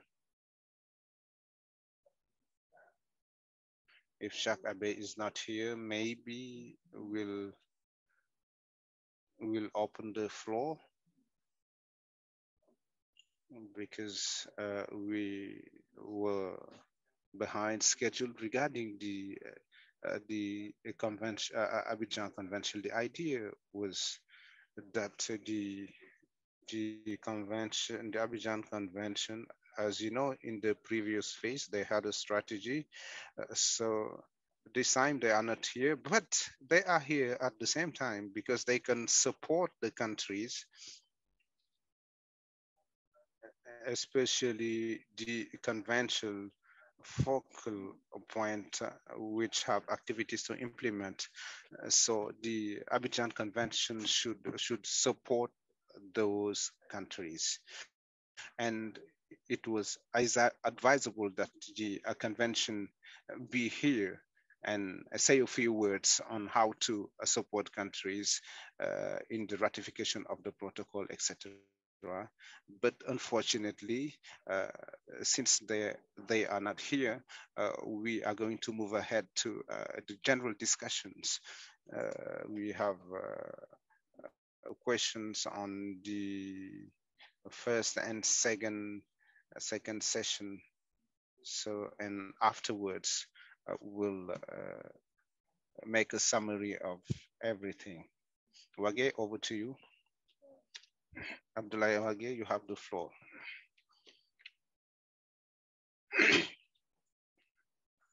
I can hear you. Can you hear me? I have two small questions to ask. The first one is on your first presentation. The implementation agreement we signed with PRCM set the first date for submission of the first financial report as end of April, and you bring it back to the to April 2021. Do you mean that the first financial report should be ready by next week? My second question is, please go ahead. The second question is, the second is not a question. I just would like to ask whether it is possible to share all material presented here, mostly the one presented by PRCM and VI Waka. So thank you, Mr. Wage. To answer to your question, actually in our contract, we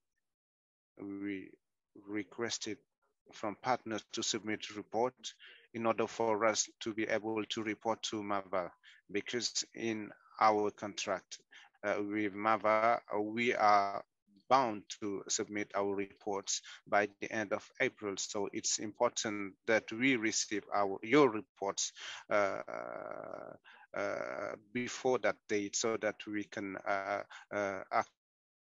actually merge it and compile it and submit it to MAVA. There was a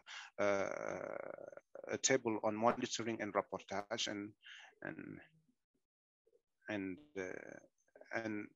these are the dates we agreed on with MAVA, but yourself, you have other dates with us with a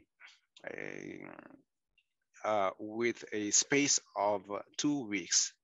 This will enable us to process your reports, compile them, and submit them to MAVA on due date. So it's just like what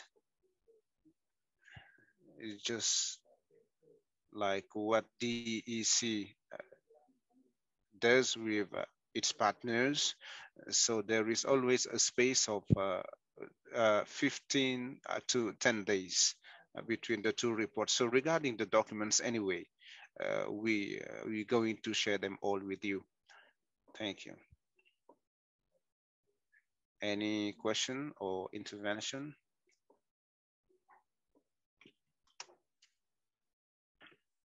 Are there any questions?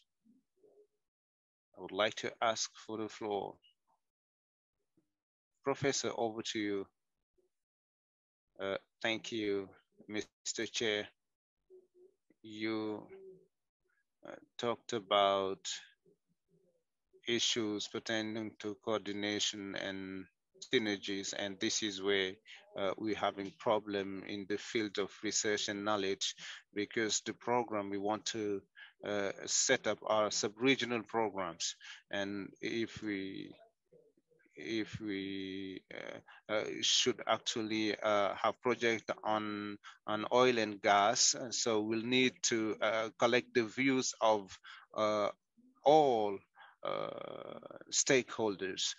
So we need to collect all information in order to come up with a common project which will be satisfactory to all, and we need to further reflect on these issues, because countries are doing tremendous things, and we need to be able to summarize everything and, you know, reach synergies in order to come up with a sub-regional program which will be relevant. So actually we need to further reflect. It is not going to be in this meeting, but we will have to reflect together after this meeting. So does anyone want to make a contribution or a comment?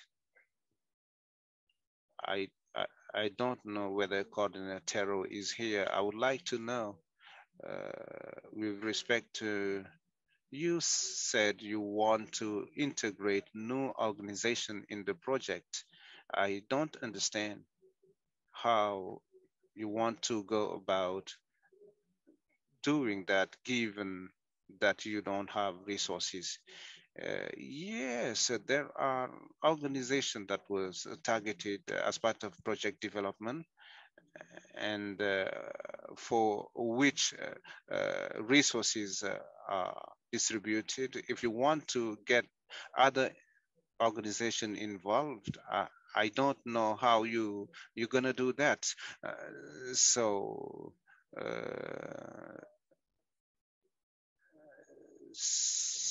you may interest those organizations with some activities, but I don't know whether they will be able to secure funding from your institutions.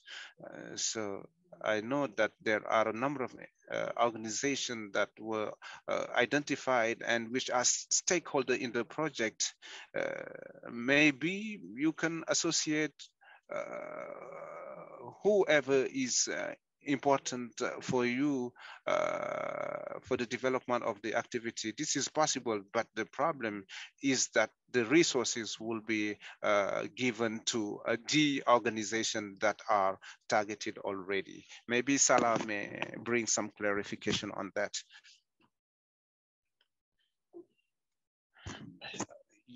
Yes, Mariko, it's really what you're saying.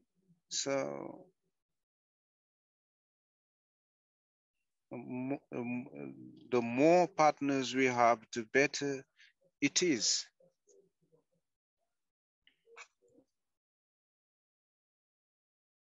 We find it difficult to hear the speaker. I think there is an issue. So I say I find no problem with getting other partners involved because we need a synergy of action. But the issue of budget is a real problem to us. So if we want to involve other partners, it's going to be like complicated. So this is why I didn't understand the question raised by Cordeo. The problem he raised, I didn't understand it quite well.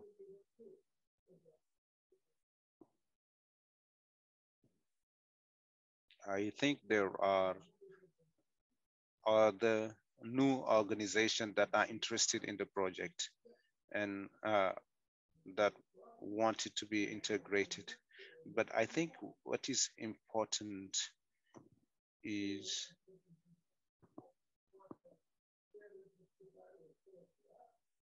so I know it's going to be complicated with the budget we have, but if they can have, well, synergies, there's no problem.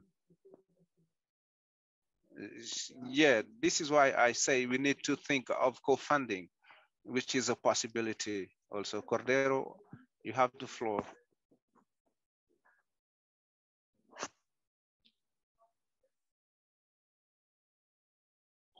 Yes, we can hear you.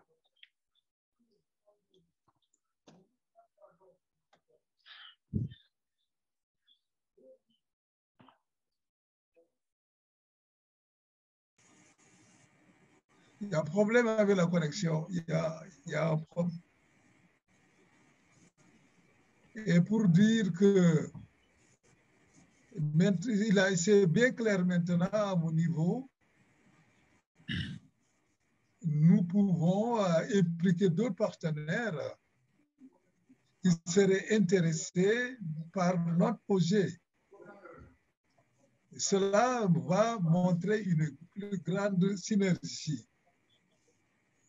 C'est par rapport aux sources, il y a quelques activités par rapport aux questions d'échange par rapport à la Guinée-Bissau et le protocole de sédiment et en termes aussi de contamination.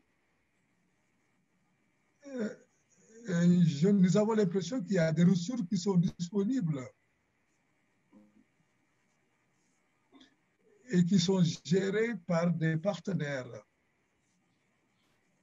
Et c'est dans ce cadre que j'avais posé cette question pour que nous puissions comprendre mieux.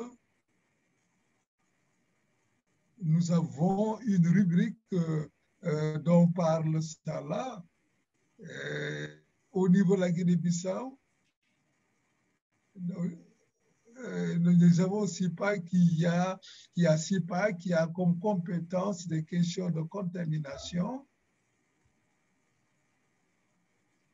pour que nous puissions avoir un protocole de suivi et de collaboration aussi. C'est dans ce sens, comme il y a un montant qui est disponible, c'est pourquoi j'ai posé cette question. Donc, il y a un montant disponible pour les 4 pays et nous avons l'impression que ce montant va être coordonné par le PRCM. Je ne sais pas si vous avez bien compris ce que je viens de dire. Vous m'entendez? Oui, on vous entend. Bon, sauf que je n'ai pas compris le montant qui devrait être géré par le PRCM.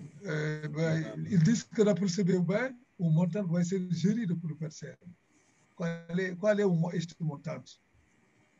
Moi, je pense que ce serait intéressant de partager en fait ce que serait intéressant de partager le projet. Normalement, vous devez avoir le document de projet et dans le document de projet, on sait chaque partenaire, chaque pays, qu'est-ce qu'il reçoit selon les stratégies. Je donne juste l'exemple de la stratégie 2, si je ne me trompe pas, ou 2 ou 3. Chacun reçoit ces 2 ou 3, chacun reçoit 60 000 par exemple, chaque pays reçoit 60 000 euros par rapport à la stratégie 2.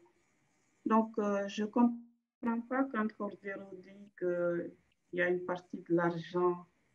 Il y a un souci de communication ou d'information qu'il faudrait clarifier. Parce que dans le tableau, c'est clairement identifié ce que reçoit chaque pays et chaque stratégie. Absolument. Donc, je suggère à Cordero que nous ayons une réunion début de semaine prochaine. On fait une réunion virtuelle ou si vous voulez demain en fonction de votre disponibilité. Demain ou lundi, en tout cas début de semaine prochaine, que nous ayons une réunion sur le plan d'action entre PRCM et IBAP pour accorder un peu les violons. S'il y a des aspects qui ne sont pas clairs, on pourrait à l'occasion les clarifier ensemble. Oui, parce que vous avez entendu? Normalement, c'est clair dans le projet. Donc, oui, normalement, c'est clair. Bon, maintenant, s'il y a des choses qui ne sont pas... qui ont besoin de discussion, je ne sais pas. Mais normalement, ce que nous avons fait, c'est que il y a des partenaires par stratégie et l'argent a été ventilé de la sorte. On sait déjà à l'avance dans les budgets, dans les plans d'action que nous avons envoyés, quel montant revient à quel partenaire, quoi. Donc, tout est défini à l'avance, quoi. Mais peut-être qu'il y a besoin de clarification, on pourrait le faire, mais peut-être pas dans cette réunion parce qu'il ne nous reste pas beaucoup de temps. On va sortir le plan d'action, les budgets et tout ça, on va le passer ensemble en revue avec M. Cordero et peut-être d'autres personnes de l'IBAP pour avoir une même compréhension. Oui, je pense que c'est important de clarifier cette question de budget et de ressources. Ok, merci beaucoup, Salah. Merci, Cordero. Quelqu'un d'autre a une contribution? Maïmouna, je ne sais pas, je ne vois pas qu'elle n'est pas là. Peut-être qu'elle écoute seulement. Je suis bien là, j'ai levé la main 2 fois. Si, on n'a pas, j'ai pas vu, je suis désolé. Je n'ai pas vu, hein, Maïmouna. Oui. Ok, on te donne la... Vous avez la parole. Merci. Je voulais juste apporter une contribution qui peut-être pourrait aider Cordero à mieux comprendre un peu notre dynamique. Lorsqu'on était en train d'écrire ce projet, la phase 2, on était parti sur une dynamique justement de créer des synergies entre plusieurs partenaires et on disait qu'on allait sur nos expressions de besoins en termes de financement, on allait demander juste la moitié de ce dont on avait besoin. Donc, on a demandé juste si une activité, par exemple, avait besoin de X montant pour sa réalisation, on demandait à la MAVA seulement 50% et qu'on allait mobiliser 50% de ressources chez d'autres partenaires. Et c'était ça la synergie qu'on cherchait. Et c'est pour cela que peut-être lui, il n'était pas là à cette réunion et peut-être qu'il n'a pas reçu cette information. Donc, c'est peut-être pour l'aider à mieux comprendre. Ça, c'est un. Aussi, la multiplicité des acteurs. À chaque fois, on allait impliquer de nouveaux acteurs. Tout ça pour une meilleure préparation pour l'après-MAVA et pour créer des partenariats, des synergies nouvelles. Et je voulais aussi revenir sur toujours ce problème de reportage. J'attends toujours la réponse. Mais aussi pour la phase 2, nous sommes déjà très, très en retard parce qu'on n'a pas signé en 2020, on a signé bien après 2021, donc vraiment deuxième mois, et on n'a pas encore eu le temps de réaliser nos activités. On a reçu aussi les fonds après la signature, donc on n'est pas au même rythme que les autres. Qu'est-ce qui est prévu pour nous? Et ça me ramène toujours à la question que j'avais écrite. Je vous remercie. Voilà, merci Mimna pour cette contribution et pour la question que vous avez posée. Par rapport, donc, je vais essayer de profiter pour répondre à la question que vous avez posée. Pour les activités de phase 1, je pense que on vous avait demandé de réaliser celle que vous ne pouvez pas faire jusqu'au mois de, on avait dit avril, mars, avril, je ne sais pas. Et on avait fait la planification ensemble pour leur mise en œuvre.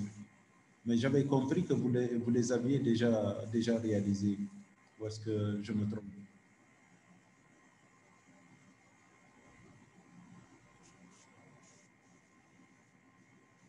Mais Mouna, elle n'est plus là. Des problèmes de connexion, donc j'entends très à moitié ce que vous dites.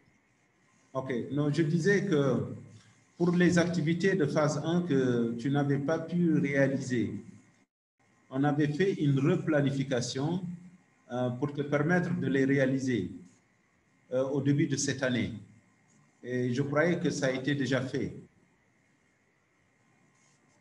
Oui, absolument. Mais okay, vous m'aviez donné jusqu'à fin mars, justement, fin février, et j'étais encore en retard. Donc, c'est par rapport à tous ces retards que je posais la question. Mais réalisez-les, il n'y a pas de souci. Réalisez, je pense qu'il vous reste une activité. Je crois qu'il vous reste encore une activité, c'est ça? Non, ça y est, j'ai tout envoyé déjà. Oui, mais c'était déjà en début avril, quoi. Plus du tout en mars. Non, ce n'est pas un souci, on va gérer ça. Je peux intervenir. Merci. Nicolou Mendez. Bonjour. Le point focal vous voudrez intervenir, le point focal de Guinée-Bissau. D'abord, je voudrais saluer les présentateurs, les remercier. Je pense qu'ils ont tous fait une excellente présentation. Je voudrais me adresser la parole à Emilia, qui est le coordonnateur du projet. C'était pour dire que nous avons envoyé un message pour montrer notre intérêt à Joacaf. Joacaf, pour nous, doit continuer à nous assister dans l'élaboration du plan national. Donc, nous n'avons pas encore reçu sa réponse. Je voudrais donc profiter de cette réunion pour réitérer cette demande. Le point focal est le collectif qui travaille dans l'élaboration de ce plan, qui est le plan national d'intervention. GEOCAF doit continuer à nous apporter son assistance dans l'élaboration de ce plan national. Et non seulement nous allons continuer à envoyer des messages parce que nous avons beaucoup de conventions. Nous précisons de votre appui dans le cadre de ces conventions.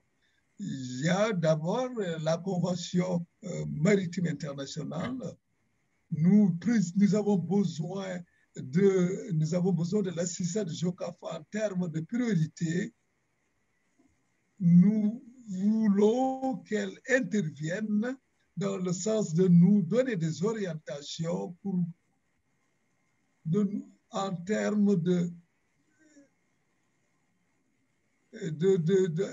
de compréhension des principales conventions qui doivent être ratifiées. C'est cela notre intention. Donc, c'est ce que nous voulons partager avec vous.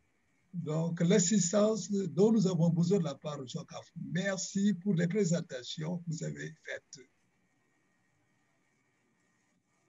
Merci beaucoup, professeur. Émilie, vous voulez dire quelque chose, non? J'ai vu que... Yeah, I received your mail yesterday and I will reply to it after this meeting, but it's a very important issue you raised. We receive a request for assistance for the development of an emergency intervention plan. And it's good to have a COBIA project in order to move in these directions. So I will answer to your message. So we'll have to hold a training workshop on the emergency intervention plan, and we'll also deal with the ratification of convention because the convention has the legal basis. So I received your request, and I thank you for sending that message and for taking this opportunity to request that support. Thank you, Amelie.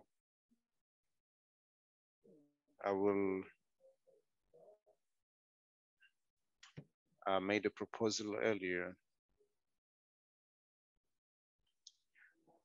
I would like to jump on what Maimuna said regarding the synergies and co-funding, just to say that during the midterm evaluation, I think it's already done for this project. The other thing is on the activities that were transferred from phase 1 to phase 2. So those activities are an integral part of phase 2 activity. No. Thank you, Salah. I will get back to the question of the steering committee, and I made a proposal to the steering committee. So the partners and MAVA and PRCM were there, and I wanted to know whether the composition of the steering committee is agreeable to all of you. So it will be good that all stakeholders be there. So do you accept that proposal, or do you have any suggestion? Yes, Maimuna, thank you for this proposal. I think yours is very relevant, but you should make sure everyone is there. So in Mauritania, we have biodiversity and INBROP, and it's really a pity. Yes, they are here. Mohamed Mokhtar is from DMM.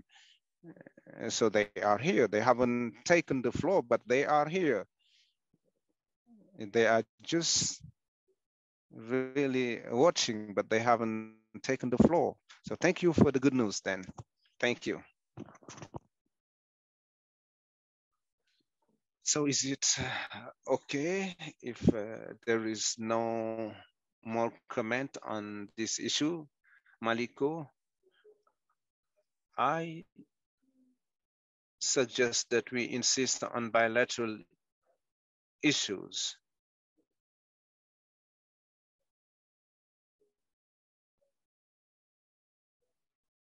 So we adopt the committee as it is. If you think it is okay, if there is no comment, we accept it as it is. So the idea of coordination committee, to me, it's very important, and if it's even key, because we need this committee to be set up, and we can consider that it is formally set up henceforth, and maybe every 2 or 3 months we will meet, and after this meeting we'll have to see actually when we are going to meet. And we'll need also to further discuss issues pertaining to partnership. So these two governance structures will be kept as they are, the steering committee and the coordination committee. I don't know whether you still have questions. If you have no question, we are almost, it is almost 1:30, and to summarize what have been said, we can say that after the presentation, the country presentation, we realize that there are various implementation levels. It's clear that there are countries who studied. I think Abdul, yeah, go ahead, please, Abdul. All right. Thank you very much, Mariko, for letting me make my input. I want to touch a little bit on the steering committee. It's a question I would like you to throw light on.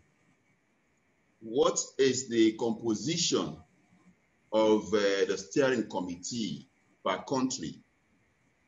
For example, in Sierra Leone, who and who are supposed to be part of that steering committee? Once we get to know the composition of the steering committee, then there has to be terms and terms of reference, you know, for the operation of the steering committee.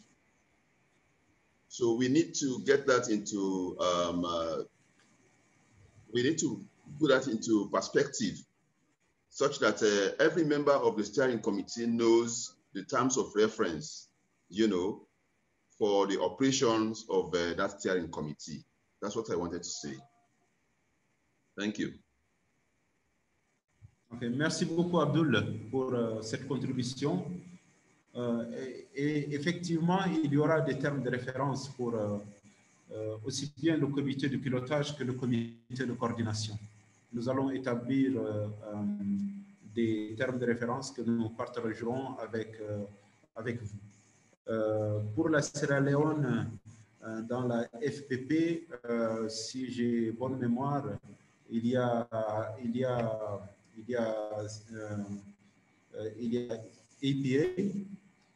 il y a IMBO et il y a votre organisation CSSL.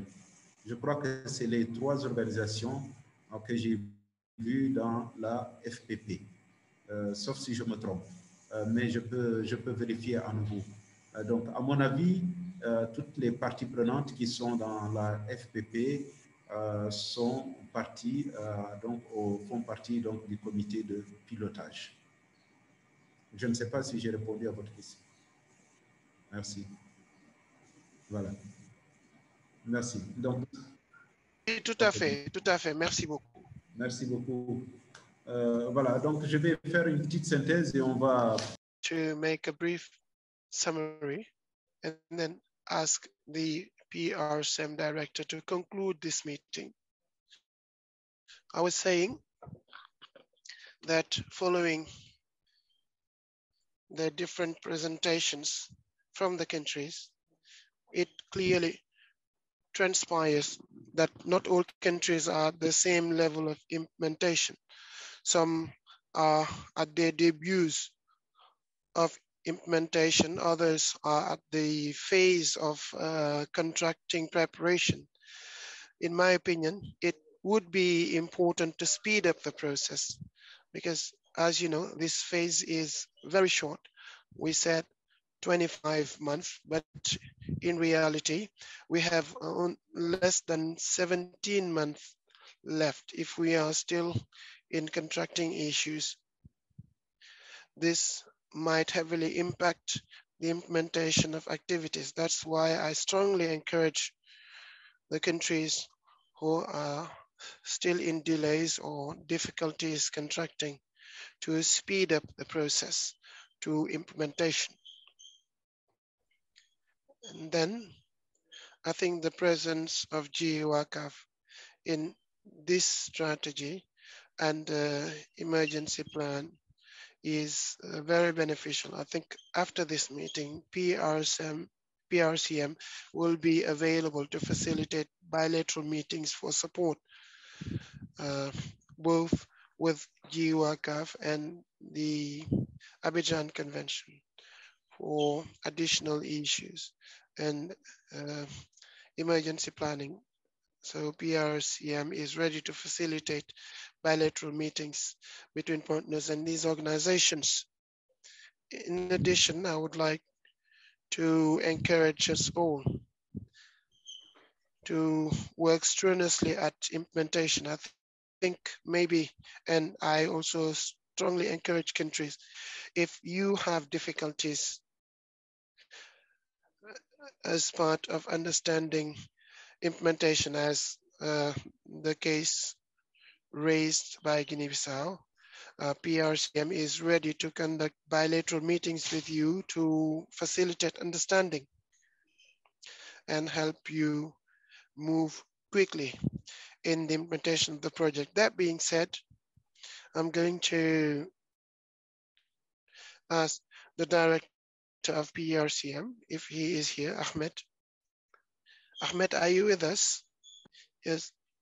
Ahmed, it's already 1:35. Can we close this meeting? Yes. We would like to thank all participants. I think we have already exceeded the time for this meeting. We would like to thank all participants who have spent these 3-4 hours with us as part of launching this action plan, which has already been launched because national stakeholders have already implemented, set up national coordinating units and have already signed contracts. I think it's no longer a launch, but rather support. And I would like to especially underscore the need to speed up the implementation of activities, which is very important.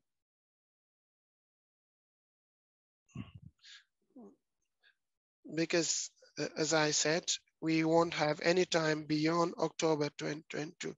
Therefore, I would like to thank you, as well as interpreters and technicians who have supported us in organizing this meeting.